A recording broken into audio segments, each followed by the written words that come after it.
সাবেক রাষ্ট্রপতি মরহুম শহীদ জিয়াউর রহমান ও মরহুমা বেগম খালেদা জিয়ার বিদেহী আত্মার মাগফেরাত কামনায় রংপুরে পীরগঞ্জে ৫ নং মদনখালী ইউনিয়ন বিএনপির আয়োজনে ইফতার ও দোয়া মাহফিল অনুষ্ঠিত হয়েছে।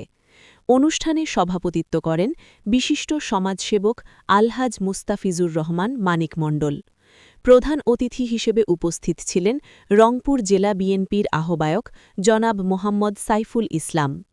আমন্ত্রিত অতিথি ছিলেন সাবেক সংসদ সদস্য ও পীরগঞ্জ উপজেলা চেয়ারম্যান আলহাজ নূর মোহাম্মদ মণ্ডল। বিশেষ অতিথি হিসেবে উপস্থিত ছিলেন জনাব মাহমুদুন নবী চৌধুরী পলাশ, জেলা বিএনপির সদস্য ও পীরগঞ্জ উপজেলা সভাপতি এবং বাংলাদেশ শিক্ষক সমিতির সাধারণ সম্পাদক আবু আজাদ বাবলু।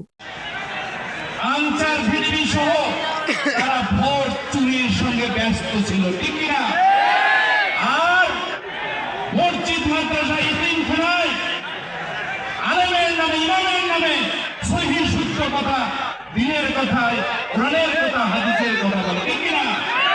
আর পর্দার আড়ালে এদের চরিত্র ভোট চোর। এরা কি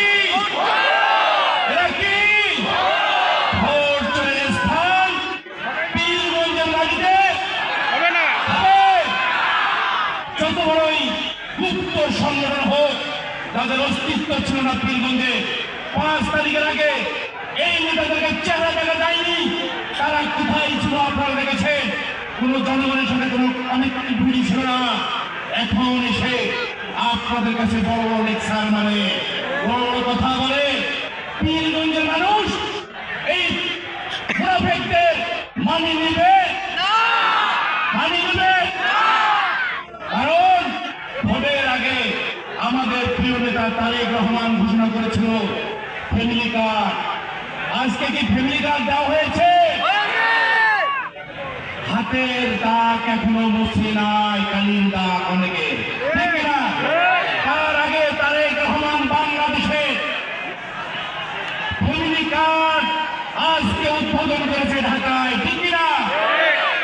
এই ফ্যামিলি কার্ড দেবে না প্রতারক বলেছিল কারা? এই মুনাফিকের দলেরা, তারা ইমামতি করে, তাদের অধীনে নামাজ পড়া ঠিক কিনা? আপনাদের কাছে প্রশ্ন। অতি সত্তর পরিবর্তনের হাওয়া বইতেছে। আমরা এই মুনাফিকের পিছনে নামাজ পড়তে রাজি নাই। এই মুনাফিকদের তালিকা তৈরি করুন। মুনাফিকরা এই দেশের স্বাধীনতার বিরুদ্ধে ছিল। বাংলাদেশের আগামী দিনে তারেক রহমান যেভাবে ফ্যামিলি কার্ড আজকে দিয়েছে, কিছুদিন পর কৃষক কার্ড দেবে, ইমামদেরকে ভাতা দেবে, ঠিক কিনা? আমরা দেখেছি মসজিদে মসজিদে এই মুনাফিকেরা ভাতা হাইজ্যাক করার জন্য নাম তালিকায় রেডি করছে।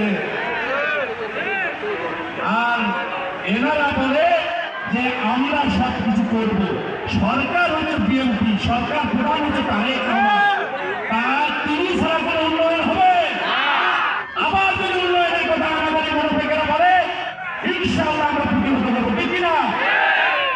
সরকার বিএনপি পীরগঞ্জের উন্নয়ন ইনশাআল্লাহ হবে, হবে, হবে। সব উন্নয়নের অংশীদারিত্ব পীরগঞ্জের মানুষ আপনারা পাবেন। পশ্চিম অঞ্চলের মানুষ, আপনারা আর্মি আপনাদেরকে নির্যাতন করেছে, এখানে হামলা করেছে, অবৈধভাবে আমাদেরকে বাধা দিয়েছে। আমাদেরকে দবাইতে পারবেন ইনশাআল্লাহ। আগামী দিনে যে কোনো মোকাবেলা করার জন্য আপনারা প্রস্তুত, প্রস্তুত ইনশাআল্লাহ। আজকের এই বিশাল ইফতার মাহফিলে মহান আল্লাহ তাআলার কাছে ফরিয়াদ।